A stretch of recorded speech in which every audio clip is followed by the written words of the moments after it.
Hello everyone, welcome to my channel GK classes. तो बच्चों, जैसे कि आपको देख के पता ही चल गया होगा कि आज हम टॉप 100 क्वेश्चंस पढ़ने वाले हैं रिपीटेड जीके के। ठीक है, ये ऐसे क्वेश्चन हैं जो बच्चों आपके सभी एग्जाम में रिपीट होते हैं। बच्चों, अगर आपने अभी तक हमारे चैनल जीके क्लासेस को सब्सक्राइब नहीं किया है तो इसको सब्सक्राइब कर लीजिए, क्योंकि हम आपके लिए टॉप जीके लेकर आते हैं। इसके अलावा अभी SSC MTS के एग्ज़ाम चल रहे हैं बच्चों, 2023 के SSC MTS 2023 के एग्ज़ाम चल रहे हैं। उससे संबंधित पल पल की खबर पाने के लिए आप हमारे चैनल को ज़रूर सब्सक्राइब करें, क्योंकि मैं SSC MTS में आने वाले सभी प्रश्नों को एनालाइज करके आपके लिए रोज़ वीडियो लेकर आती हूँ। और उसके एग्ज़ाम के लिए ये टॉप 100 क्वेश्चन आपके लिए बहुत इंपॉर्टेंट है कि आप ये क्वेश्चन ज़रूर पढ़कर जाएं, क्योंकि बच्चे ये ऐसे क्वेश्चन हैं जो रिपीटेड हैं, जो आपके हर एग्ज़ाम में बार बार पूछे जाते हैं। तो अगर आपका भी SSC MTS का फिलहाल में एग्ज़ाम है या आने वाले समय में कि कोई भी परीक्षा आप देने वाले हैं, तो आप ये क्वेश्चन ज़रूर पढ़कर जाएँ। तो चलिए बच्चों, आज के टॉप 100 क्वेश्चन शुरू करते हैं। तो बच्चों, पहला प्रश्न है, किस मिट्टी में कृषि के लिए सिंचाई की आवश्यकता नहीं होती? तो देखिए बच्चों, काली मिट्टी ऐसी मिट्टी होती है कि उसको कृषि के लिए सिंचाई की ज़रूरत नहीं पड़ती। ठीक है, काली मिट्टी को सिंचाई की ज़रूरत नहीं पड़ती है बच्चों। अगला क्वेश्चन देखिए, भारत में काली कपासी मिट्टी को किस स्थानीय नाम से जाना जाता है? तो देखिए, काली कपासी मिट्टी को जाना जाता है रेगुड़ के नाम से। आगे देखेंगे बच्चों, मैं बार बार आपसे कह रही हूँ, ये ऐसे क्वेश्चन है जो बार बार रिपीट होते हैं। आगे देखिए, ग्रेनाइट और नाइस चट्टानों से किस प्रकार की मिट्टी का निर्माण होता है? तो बच्चों, ग्रेनाइट और नाइस चट्टानों से लाल मिट्टी का निर्माण होता है। कैसी? लाल मिट्टी का। बच्चों, मैं टॉप 100 करके आपको 1000 क्वेश्चन कराने वाली हूँ। मैं ऐसी और भी सीरीज़ लेकर आने वाली हूँ। इससे पहले भी मैं टॉप 100 जीके की क्वेश्चन की एक वीडियो अपने चैनल पर अपलोड कर चुकी हूँ, आप जाकर देख सकते हैं। ये हमारी दूसरी सीरीज़ होगी। आगे देखिए बच्चों, किस मिट्टी में लोहे और एल्यूमिनियम की ग्रंथियाँ पाई जाती है? बच्चों, वो कौन सी मिट्टी है जिसमें लोहे की और एल्यूमिनियम की ग्रंथियाँ पाई जाती है? तो वो है लेटेराइट। कौन सी? लेटेराइट। आगे देखेंगे क्वेश्चन नंबर 5, किस मिट्टी के बारे में यह कहा जाता है किस मिट्टी के बारे में यह कहा जा सकता है कि इसकी जुताई स्वयं होती रहती है? तो बच्चों, काली मिट्टी है, जैसे कि आपने भी पढ़ा, इसको सिंचाई की ज़रूरत नहीं होती, तो इसके लिए ये कहा जा सकता है कि इसकी जुताई खुद होती रहती है। आगे देखिए, लेटेराइट मिट्टी की प्राधान्य है मालाबार तटीय प्रदेश में। क्वेश्चन नंबर 7, कौन सी मिट्टी सूख जाने पर ईंट की तरह कठोर और गीले हो जाने पर दही की तरह लिपलिपी हो जाती है? तो ये है बच्चों लेटेराइट मिट्टी। लेटेराइट मिट्टी ऐसी मिट्टी है बच्चों, अगर वो सूख जाए तो ईंट जैसी कैडी और गीली रहे तो वो बहुत ही पतली और मुलायम सी होती है। आगे देखेंगे क्वेश्चन नंबर 8। क्वेश्चन नंबर 8 है बच्चों, सिंधु नदी का उद्गम स्थल कौन सा है? तो सिंधु नदी का उद्गम स्थल है बच्चों मानसरोवर झील। कौन सा? मानसरोवर झील। मानसरोवर झील से बच्चों सिंधु नदी का उद्गम होता है। क्वेश्चन नंबर 9 देखिए, देश के सर्वाधिक क्षेत्रफल पर किस प्रकार के वन पाए जाते हैं? तो भारत के ज़्यादातर क्षेत्रफल पर बच्चों उष्णार्ध पतझड़ वन पाए जाते हैं। कैसे? उष्णार्ध पतझड़ वन। अगला क्वेश्चन देखिए, भारत का सबसे बड़ा मूंगफली उत्पादक राज्य पूछा गया है। तो देखिए, भारत में सबसे ज़्यादा मूंगफली का अगर कहीं उत्पादन होता है तो बच्चों वो है आंध्र प्रदेश। हमारे देश का आंध्र प्रदेश ऐसा राज्य है जहाँ पे सबसे ज़्यादा मूंगफली का पैदावार होती है। आगे देखेंगे क्वेश्चन नंबर 11। अगला क्वेश्चन देखिए बच्चों, कौन भारतीय खनिज पदार्थों का भंडार कहलाता है? तो भारतीय खनिज पदार्थों का भंडार कहलाता है छोटा नागपुर का पठार। बच्चों, छोटे नागपुर के पठार में तरह तरह के खनिज पदार्थ पाए जाते हैं। ठीक है, और इसी कारण बहुत सारे खनिज पदार्थों के पाए जाने के कारण उसको खनिज पदार्थों का भंडार कहा जाता है। अगला क्वेश्चन देखिए, तंबाकू के उत्पादन में भारत का विश्व में कौन सा स्थान है? बच्चों, तंबाकू के उत्पादन में पूछा गया है कि तंबाकू के उत्पादन में भारत का कौन सा स्थान है? तो इसका स्थान है तीसरा। ठीक है, भारत तीसरे नंबर पर है तंबाकू के उत्पादन में। आगे देखिए, भारत में आधुनिक लौह इस्पात उपयोग का वास्तविक प्रारंभ किस स्थान पर स्थापित कारखाने के साथ हुआ? इसका आंसर है कुल्टी। क्या नाम है? कुल्टी। क्वेश्चन नंबर 14 देखिए, भारत में सीमेंट उत्पादन में अग्रणी राज्य कौन सा है? अब देखिए, पूछा गया है कि भारत का वो कौन सा राज्य है जो सबसे ज़्यादा सीमेंट का उत्पादन करता है। तो देखिए, शायद आपको ये क्वेश्चन पहले ना पता हो, तो देखिए बच्चों, राजस्थान वो राज्य है जहाँ पर सबसे ज़्यादा सीमेंट का उत्पादन होता है। मुझे पता है, अब ये आपको आगे याद रहने वाला है। क्वेश्चन नंबर 15 देखेंगे, स्वतंत्रता से पूर्व कौन सा भारतीय क्षेत्र काला पानी के नाम से जाना जाता था? मतलब जब हमारा देश आज़ाद भी नहीं हुआ था उस समय काला पानी के नाम से कौन सा भारतीय क्षेत्र जाना जाता था? तो बच्चों, वो होता अंडमान निकोबार द्वीप समूह। ठीक है, देश आज़ाद नहीं हुआ था, अंडमान निकोबार द्वीप समूह को काला पानी के नाम से जाना जाता था, और हमारे जो फ्रीडम फाइटर्स थे उनको वहाँ ले जाके बंद भी किया जाता था। आपने पढ़ा भी होगा। देखिए, निम्न में से कौन सा हैदराबाद का जुड़वा नगर है? तो बच्चों, हैदराबाद का जुड़वा नगर है सिकंदराबाद। क्वेश्चन नंबर 17 देखिए बच्चों, भारत का एकमात्र शीत मरुस्थल कौन सा है? तो भारत का एकमात्र शीत मरुस्थल है लद्दाख। बच्चों देखिए, अगर आपको भारत के स्टेट और कैपिटल याद करने हैं तो आपको इससे रिलेटेड एक वीडियो हमारे चैनल पर मिल जाएगी। इस वीडियो में मैंने आपको ट्रिक के साथ, बहुत ही आसान ट्रिक के साथ सभी राज्यों को याद कराया है और उनसे संबंधित सारी राजधानियों को याद कराया है। ठीक है बच्चों, और बच्चों देखिए, जो क्वेश्चन मैं आपको करा रही हूँ टॉप 100 क्वेश्चन, ये ऐसे क्वेश्चन है जो आपके हर एग्जाम में पूछ लिए जाते हैं, मोस्टली पूछे गए ये क्वेश्चन हैं। इन क्वेश्चन को पढ़ना आपके लिए बहुत ज़रूरी है। और बच्चों ये टॉप 100 क्वेश्चन की सेकंड सीरीज़ है, इससे पहले फर्स्ट सीरीज़ में करा चुकी हूँ और मैं कोशिश करूँगी कि 100 करके मैं आपको इस तरह के 1000 क्वेश्चन याद करा दूँ। बच्चों आपको थोड़ा सा टाइम लगेगा, अगर आप ये वीडियो पूरी देख लेते हैं, ज़्यादा लंबी वीडियो नहीं होगी, थोड़ा सा आपका टाइम लगेगा, लेकिन अगर आप ये वीडियो पूरी देख लेते हैं तो मुझे विश्वास है कि आप ये सारे क्वेश्चन याद कर लेंगे। आगे देखते हैं। देखिए बच्चों, क्वेश्चन नंबर 18, सुंदरबन का डेल्टा कौन सी नदी बनाती है? तो बच्चों सुंदरबन का जो डेल्टा होता है वो गंगा ब्रह्मपुत्र नदी को बनाता है। आगे देखिए, नाथुला दर्रा किस राज्य में है? तो बच्चों नाथुला दर्रा है सिक्किम में। बच्चों ना जाने कितनी बार ये क्वेश्चन पूछा गया है, और ऐसा नहीं है किसी एक ही एग्जाम में पूछा गया है, स्टेट लेवल के सभी एग्जामों में ये क्वेश्चन पूछा जाता है। ठीक है, बहुत सारे ऐसे एग्जाम हैं जिनमें ये क्वेश्चन रिपीट होता रहता है। आगे देखिए, बोमडिला दर्रा पूछा गया है। बोमडिला दर्रा कहाँ पर स्थित है? यह अरुणाचल प्रदेश में स्थित है। आगे, गंगा और ब्रह्मपुत्र का उद्गम स्थान क्रम से है। गंगा और ब्रह्मपुत्र का उद्गम कहाँ से होता है? तो बच्चों गंगा नदी का उद्गम होता है उत्तराखंड से, और ब्रह्मपुत्र नदी का उद्गम होता है तिब्बत से। याद रखेंगे, गंगा नदी का कहाँ से उद्गम होता है? उत्तराखंड से, और ब्रह्मपुत्र नदी का कहाँ से होगा? तिब्बत से। Very good. आगे देखिए, पूछा गया है कि किसका उद्गम स्थान भारतीय क्षेत्र में नहीं है? तो बच्चों किसका उद्गम स्थान नहीं है भारत में? देखिए वो है ब्रह्मपुत्र। आगे देखिए, जोजिला दर्रा पूछा गया है बच्चों। जोजिला दर्रा किस राज्य में स्थित है? तो जोजिला दर्रा जम्मू कश्मीर में स्थित है। कहाँ पे? जम्मू कश्मीर में। आगे देखेंगे क्वेश्चन नंबर 24। नंबर 24 देखिए बच्चों, तिब्बत में बहने वाली नदी सांगपो किससे होकर भारत में प्रवेश करती है?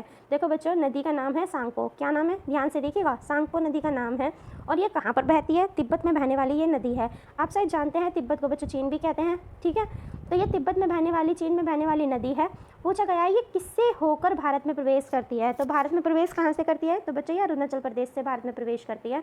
आगे देखिए, सिंधु नदी की लंबाई उतनी ही है जितनी कि ब्रह्मपुत्र की। यह लंबाई कितनी है? कुल मिलाकर बच्चों बात इतनी है कि इन्होंने कहा है कि सिंधु नदी और ब्रह्मपुत्र नदी की जो लंबाई है वो बच्चों बराबर है।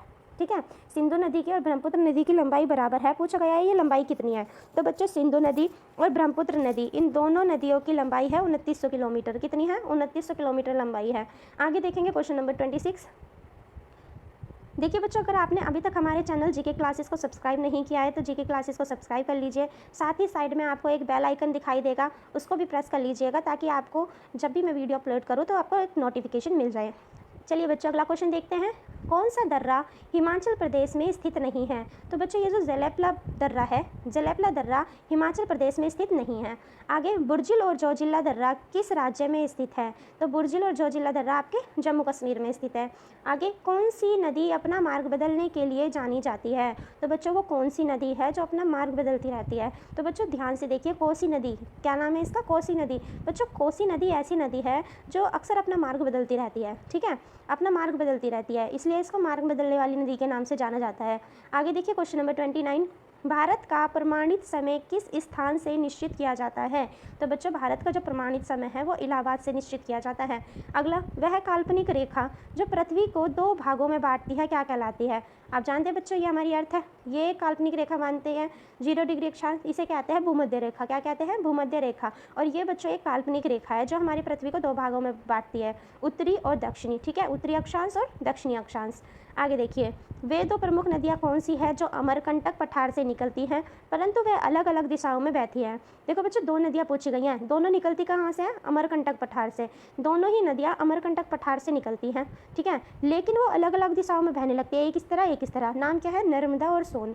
नर्मदा और सोन नदी बच्चों ऐसी नदियाँ हैं, दोनों ही अमरकंटक से निकलती हैं, लेकिन एक अलग दिशा में चली जाती है और दूसरी अलग दिशा में चली जाती है। अगला क्वेश्चन देखेंगे, क्वेश्चन नंबर 32। अगला क्वेश्चन है, 2 देशांतर रेखाओं के बीच की दूरी को क्या कहा जाता है? ये आपकी देखो बच्चों अर्थ है। ठीक है, आपकी अक्षांश रेखा ऐसी होती है, जानते हैं आप लोग ये चीज़। देखिए ये आपकी अक्षांश रेखा है और इस तरह से आपकी देशांतर रेखाएं होती है। एक बार यहाँ देख लीजिए, ये बच्चों आपकी अक्षांश रेखाएं होती हैं।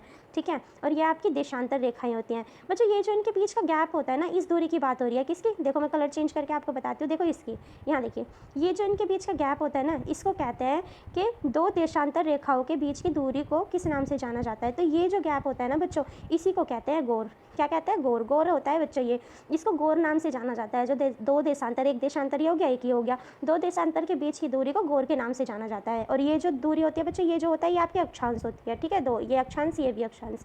आगे देखेंगे, नदी विनाशक नदी कौन सी विनाशक नदी कहलाती है? तो बच्चों कोसी नदी को ही विनाशक नदी भी कहते हैं। कोसी नदी के बारे में आपने अभी एक चीज़ पढ़ी थी, क्या पढ़ा था, याद करने की कोशिश कीजिए। बच्चों आपने पढ़ा था कि कोसी नदी मार्ग बदलने वाली नदी है। कौन सी?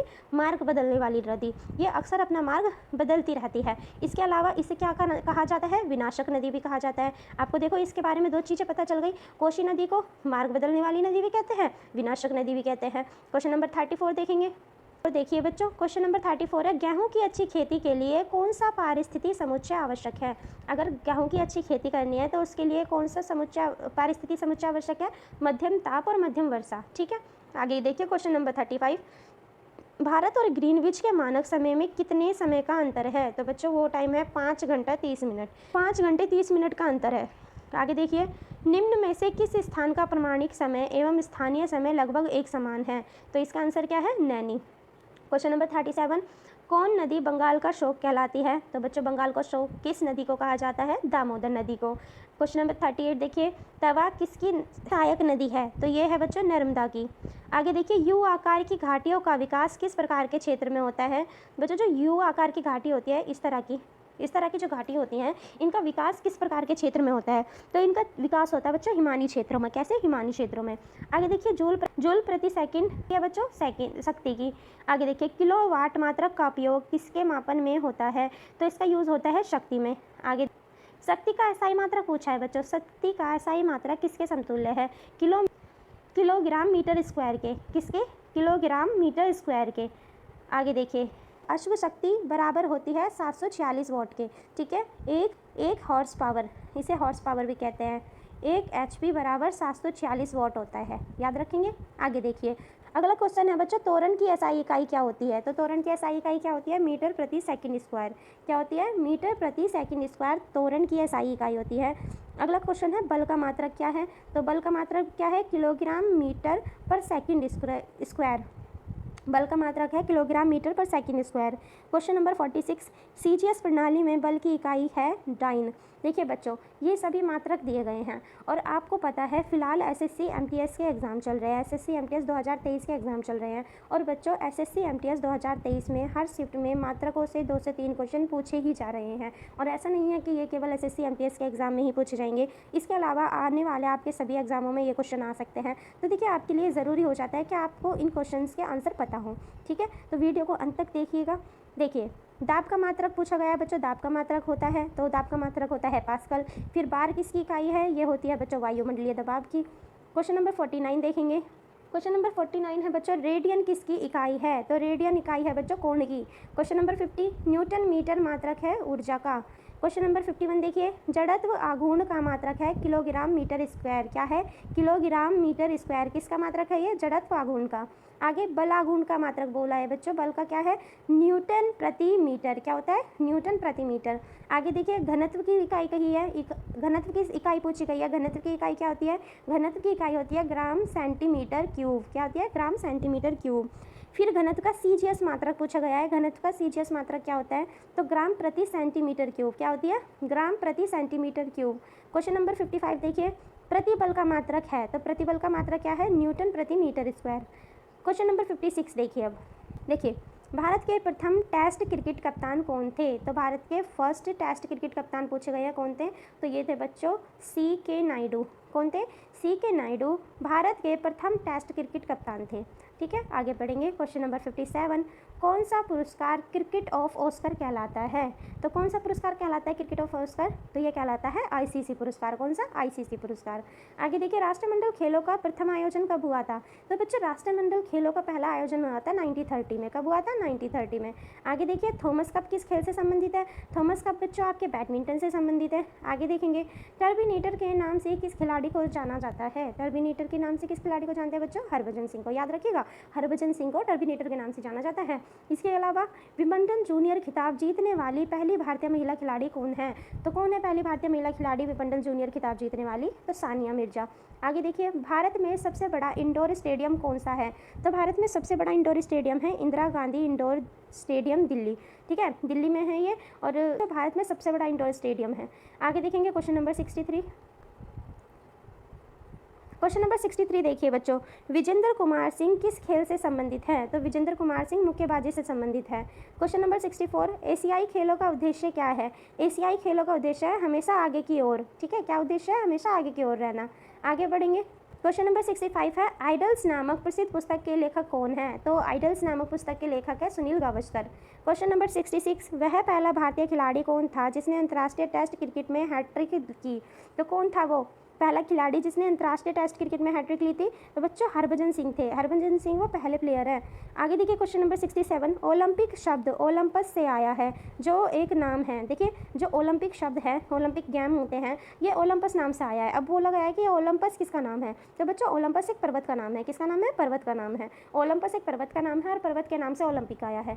आगे देखिए सानिया मिर्जा का संबंध किस खेल से संबंधित है? बच्चों अगर आप हाल ही में SSC MTS के एग्जाम दे रहे हैं तो आपको पता होगा इस प्रकार के क्वेश्चन SSC MTS में फिलहाल बहुत पूछे जा रहे हैं कि प्लेयर का नाम दे दिया जाता है और खेल पूछा जाता है कि वो किस खेल से संबंधित है। तो इसलिए मैं कहती हूँ आप वीडियो को ज़रूर देख के जाइएगा, क्योंकि इससे बच्चों आपको आपके एग्जाम में बहुत हेल्प मिलने वाली है। तो सानिया मिर्जा का संबंध है लॉन टेनिस से। आगे देखिए बीमर शब्द का संबंध किस खेल से है? तो बच्चों बीमर खेल का संबंध है क्रिकेट से। आगे आगा खां कप का संबंध किस खेल से है? तो आगा खां कप का संबंध है हॉकी से। अगला क्वेश्चन 71, जीव मिल्खा सिंह, ज्योति रंधावा व टाइगर वुड किस खेल से के प्रसिद्ध खिलाड़ी हैं? तो बच्चों ये सिर्फ गोल्फ के हैं। शॉर्ट कॉर्नर, ट्राई ब्रेकर व पेनल्टी स्ट्रोक किस खेल से संबंधित है? तो बच्चों ये सब हॉकी से संबंधित है। आगे देखेंगे क्वेश्चन नंबर 73। क्वेश्चन नंबर 73 है कि ओलंपिक खेल कितने सालों के अंतराल में आयोजित किया जाता है? तो बच्चों ओलंपिक हर 4 साल में आयोजित किया जाता है। अगला question, Eden garden stadium Bharat में कहाँ पर स्थित है? तो ईडन गार्डन स्टेडियम भारत के कोलकाता में स्थित है।